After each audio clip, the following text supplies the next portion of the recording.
The word we come back to most often is balance.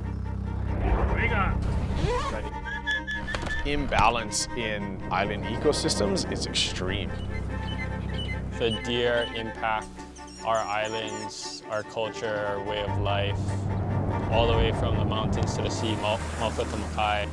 My dad was born and raised here, my grandma was born and raised here. You know, we can trace our lineages back. You know, if we don't manage the deer problem here, a lot of this is going to go away. Maui Nui wasn't a aha moment. It was this very slow, gradual realization that management of axis deer had to be done in a different way. Let's go!